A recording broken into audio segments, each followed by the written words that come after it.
Hi, I'm Richard Foster. And I'm Janet Garrido. And this is TBN Student News. Let's get into it. This week we have stories on Halloween, senior night, Boy Scouts, and many much more. But first, let's talk about what to do when you're in an emergency. More specifically, how to plan for one. Reporter Wesley Rivera has the advice that you need. The Federal Emergency Management Agency wants people to be more prepared when facing a crisis. There are a few things that you need to have in case of an emergency. Well, the water, you definitely need it to survive. You can't go like a lot of days without water. Food, same thing. You definitely would need some kind of, like if your power went out, you definitely need some kind of light, whether it's a flashlight or a candle, just to move around. And you would also probably need some kind of communication, whether it's like a cell phone, so you'd want to keep your phone charged if you had one. These items are very important because if you don't have any of these on your list, then your survival chance starts to diminish. When asked if he was prepared for a crisis, Mr. Pesamato gave us a surprising answer.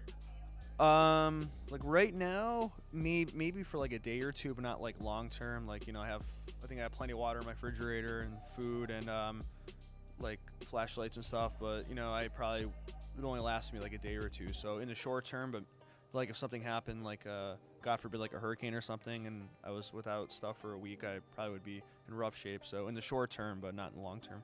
It's good to be prepared at any time, and it's not too late to start now. Being prepared will determine your survival or failure in a crisis. This is Wesley Rivera for TBN News. Thanks for that advice, Wesley. Hey, Janet, did you hear about the annual Rays of Hope Walk? Of course. I went, and I even made a story about it.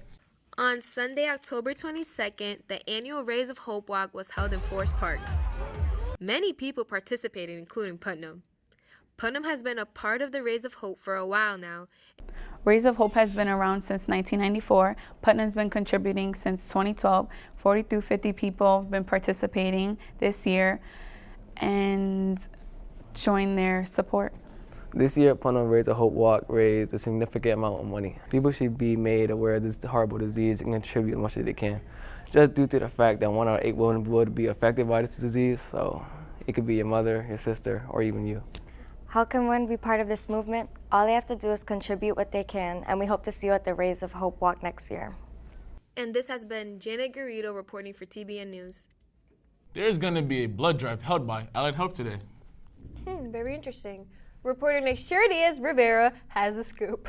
On Friday, October 27th, Allied Health and Bay State Medical came together for the blood drive. Well, actually, the blood drive was actually originated by ROTC. Mr. Arline did it. He handed over to Allied Health in 2012, and we've been teaming up with Bay State and the American Red Cross since then.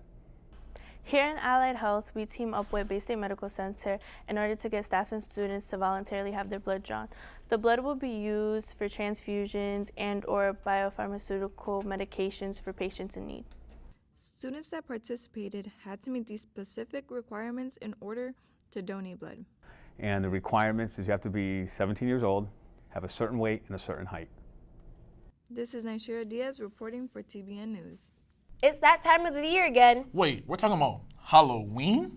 Yes, and our very own Giancarlos Lagares asked what you guys will be doing this year. What are you going to do for Halloween?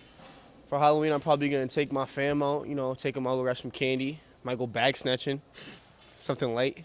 What are you going to do for Halloween? I'm just going to probably steal candy from little kids and eat it, you know what I'm saying? What are you going to do for Halloween? About to dress up as Jason and scare everyone that come near my house. What are you going to do for Halloween? I'm going to work. What are you going to do for Halloween? Take my nephew trick-or-treating. Hey, Janet, what are you doing for Halloween?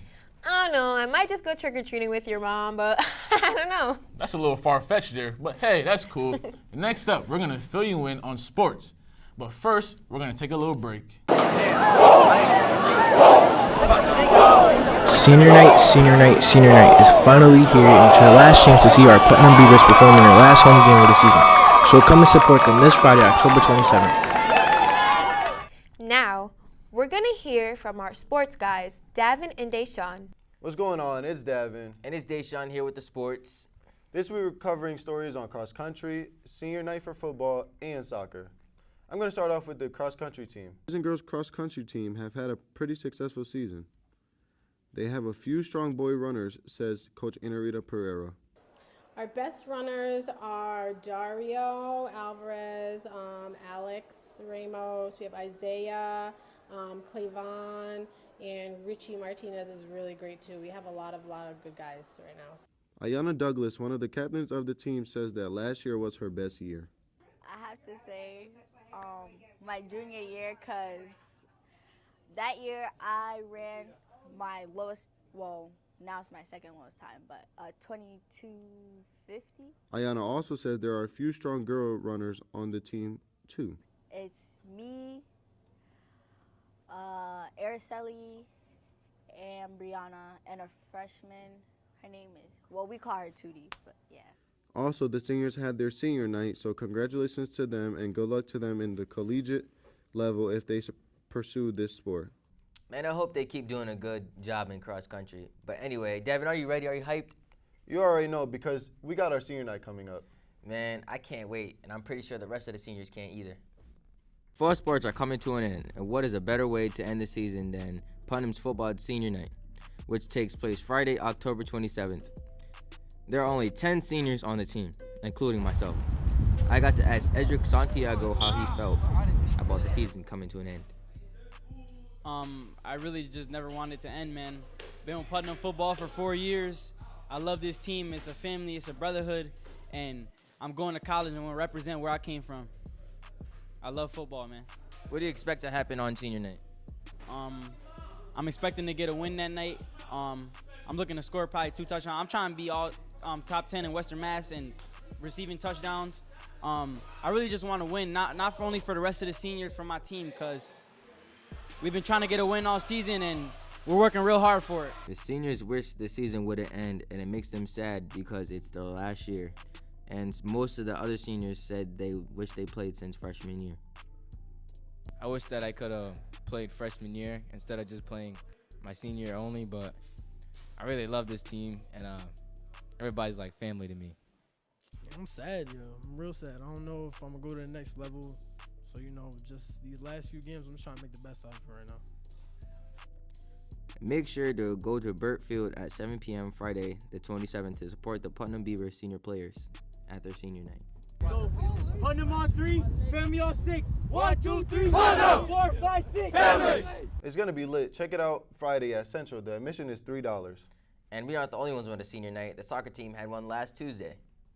My guy Jalen has that story on that. October 23rd was Putnam's senior night. Senior night is about the seniors having their last home game in the regular season. The day is very emotional for seniors because their high school career is coming to an end. So this day is very important. Senior night was good, man. We had good games, played hard, the whole game fast-paced. We should have finished the game stronger than we did. I didn't give them too quick. As a senior, you look back to your seasons and see what is the most memorable thing that happened to you. So I asked Christian Bermudez, what is his most valuable memory in the past 4 years of his soccer career? Ever had in the soccer season? Soccer season, first time I scored. Tell me about that. It was me and Gabe lined up next to each other, passed me the ball, finished it. Took out the goalie in the process. Senior night was fun, but it wasn't a happy ending. We finished with a loss. We played Pioneer Valley Christian School, and the score was 3-2 them. It was a tough matchup, but it came down to the end, and they finished it off on us. This is reporter Jalen Bruce coming to you live. That's all we got for this week on sports. We're going to throw it back over to Janet and Richie Rich. Thanks, guys. Speaking of senior night, senior pictures are due December 1st. Don't be late. If you need to get those done, reporter Axel Quinones can tell you where to get them for the low. Davin Peterson has quite the experience in photography. I've been doing photography for about 3 or 4 years now. We even had a chance to talk to some of his clients to see if they were satisfied. I would say they are. I mean, they always say thank you when they see me, and they always post it on Instagram or Twitter or Facebook. Davin Peterson took my senior pictures. Came out pretty good. Yeah. Amazing, yeah. Yeah, he did a really good job. As a photographer, Davin has to know where is a good spot for pictures. I have a few, but the main one that usually a lot of people would like to go is downtown Springfield. We wondered if he knew a few other local photographers in the area. Aaron Heatley does pictures also, and Axel Quinones. There you have it, Davin Peterson and a little bit of his profession. But before we go, we'll give Davin a quick shout out. So follow me on Instagram at TheRealDavin, TheRealDavyn.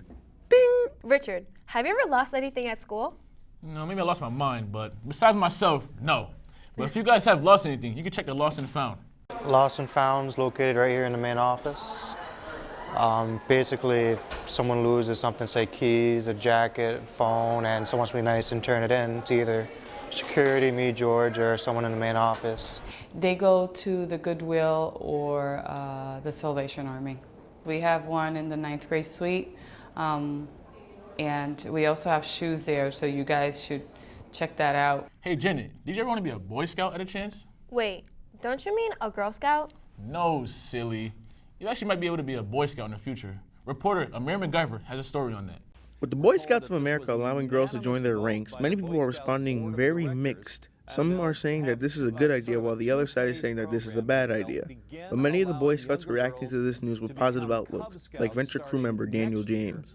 It's gonna take a change. It's gonna be different. It's definitely gonna help bring the numbers up. With this the case, some people would think it would be awkward for girls and boys to just be meshed together so quickly. Having gone through something like this, Daniel shared how he adjusted to being with females in Scouts. Once I joined Venture Crew, which is co-ed, it took me a little bit longer, but now I'm used to it. But it's gonna be different for everybody. No matter how people look at this, everyone can agree that opportunities for leadership, responsibility, and better yet, a new sense of respect between boys and girls are better in Scouts since this decision has been made. It's gonna give everybody just a chance of trying to just get everything up and going again, because Boy Scouts is slowly falling. This has been Amir MacGyver reporting for TBN Student News. Back to you guys. Well, that's all we have for this edition of TBN Student News. Thanks for watching.